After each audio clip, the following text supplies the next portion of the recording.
Hello दोस्तों, मैं अभिमन्यु आज भी आप लोगों के सामने प्रस्तुत हूँ और आज भी मैं आप लोगों को अपने यूट्यूब चैनल आवर ड्रीम्स पर सबसे पहले स्वागत करता हूँ। आज मेरा वीडियो टाइटल अलग भिन्न है। आज मैं आप लोगों को कुछ ऐसे रीजन्स बताऊँगा जिन रीजन्स के चलते आप नेपाल में टूरिज़्म के लिए कभी नहीं जाओगे। दोस्तों, आप सब लोग नेपाल को तो जानते हो। नेपाल भारत और चीन के बीच में बसा हुआ एक लैंडलॉक्ड देश है। भारत नेपाल से 22 गुना बड़ा है और चीन नेपाल से 65 गुना बड़ा है। और चीन भारत और नेपाल के बीच में हमेशा से बड़े ही अच्छी दोस्ती रही है। तो दोस्तों, आइए हम वीडियो को शुरू करते हैं। Reason number 5, place of Hindu gods. शायद आप लोगों को ये पता नहीं होगा कि महाभारत के लेखक और रचनाकार महर्षि वेदव्यास का जन्म नेपाल में ही हुआ था। वो महाभारत जो विश्व का सबसे बड़ा महाकाव्य है। महर्षि वेदव्यास नेपाल के तनहुँ डिस्ट्रिक्ट में जन्मे थे और वहाँ पर व्यास गुफा भी है जहाँ पर हजारों की संख्या में भक्तालु जाकर पूजा करते हैं। महर्षि वेदव्यास का ही नहीं, माता सीता की जन्म भी नेपाल में ही हुआ था। नेपाल के जनकपुर में माता सीता का जन्म हुआ था। सीता माता के स्वयंवर के समय प्रभु श्री राम और प्रभु लक्ष्मण उनके गुरु विश्वामित्र के साथ जनकपुर में आए थे और श्री राम ने माता सीता से विवाह किया था। और माता सीता के समझना में नेपाल में जानकी मंदिर भी है जहाँ पर हजारों की तादाद में भक्तालु आकर पूजा करते हैं। अगर आप भी ऐसे ही पवित्र भूमि को एक बार दर्शन नहीं करना चाहते हो और माता सीता और व्यास ऋषि जैसे ईश्वरीय इंसान के जन्म स्थल के बारे में सिर्फ सुनना और इंटरनेट पर देखना ही पसंद करते हो तो आप नेपाल में कभी मत जाना। Reason number 4, birth place of Gautam Buddha. दोस्तों, आप लोगों को शायद ये भ्रम होगा कि गौतम बुद्ध की जन्म भारत में हुआ था। ये बात बिल्कुल गलत है। गौतम बुद्ध का जन्म भारत में ना होकर नेपाल में हुआ था। नेपाल के लुम्बिनी जोन के कपिलवस्तु जिला में गौतम बुद्ध का जन्म हुआ था।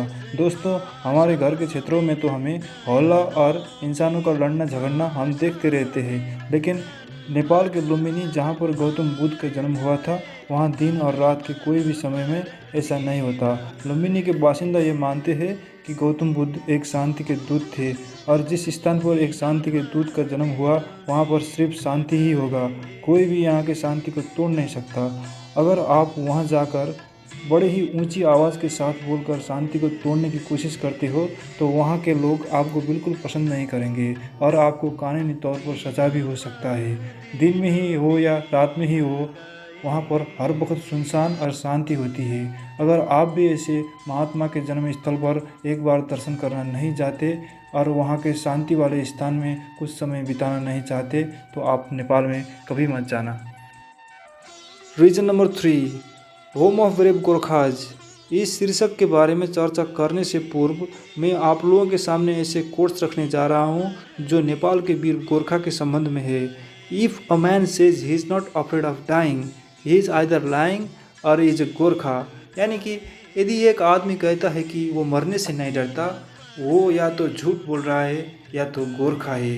ये बात Indian chief of army staff ने कही थी। Bravest of the brave, most generous of the generous, never had a country more faithful than you. यानी कि वीरों का वीर, उदार से भी बड़े उदार, आपसे अधिक वफादार दोस्त हमने कभी नहीं देखा।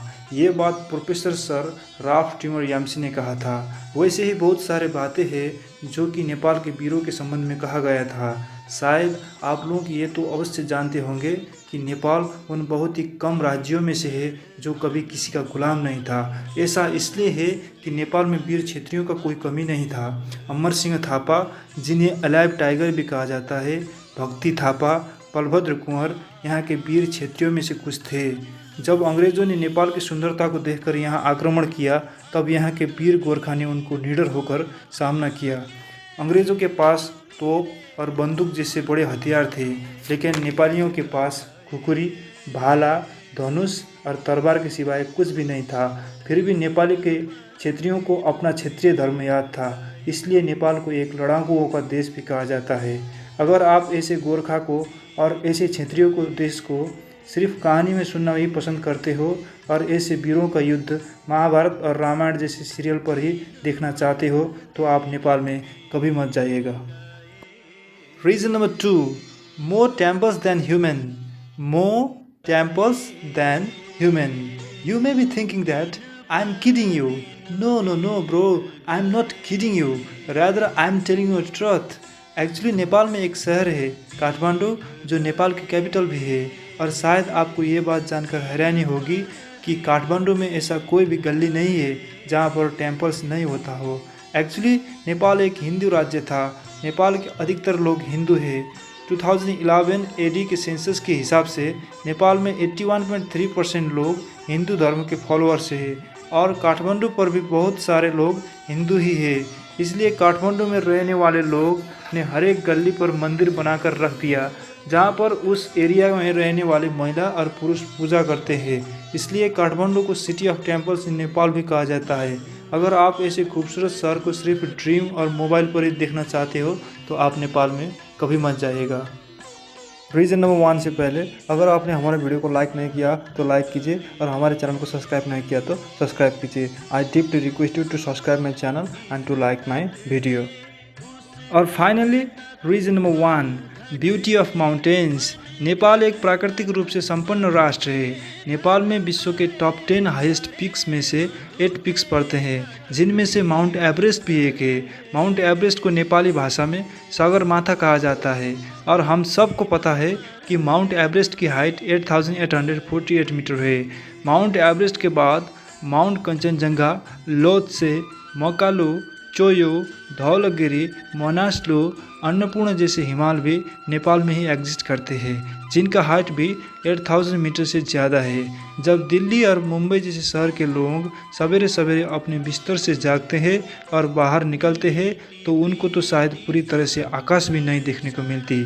और अगर नेपाल की बात की जाए तो नेपाल की जो कोई भी व्यक्ति जब सवेरे सवेरे उठकर बाहर की तरफ देखता है तो उसे इन माउंटेन्स का ऐसा दृश्य दिखाई पड़ता है जो कि एक लाजवाब अनुभव है। जब कोई फॉरेनर नेपाल में जाकर ऐसा नज़ारा देखता है तो वो कंफ्यूज हो जाता है कि मैं अर्थ की किसी जगह पर हूँ या मैं कोई जन्नत पर हूँ। वाकई में नेपाल के इन माउंटेन्स के दृश्य कोई स्वर्ग के दृश्य से कम नहीं है। अगर आप ऐसे ही स्वर्ग के जैसे दृश्य को नहीं देखना चाहते और माउंट एवरेस्ट जैसे माउंटेन्स को सिर्फ टीवी और मोबाइल पर ही देखना चाहते हो तो आप नेपाल में कभी मत जाइएगा। तो दोस्तों आज के लिए इतना ही। मैं अगले वीडियो में आपको ज़रूर मिलूँगा। तब तक के लिए bye bye and see you.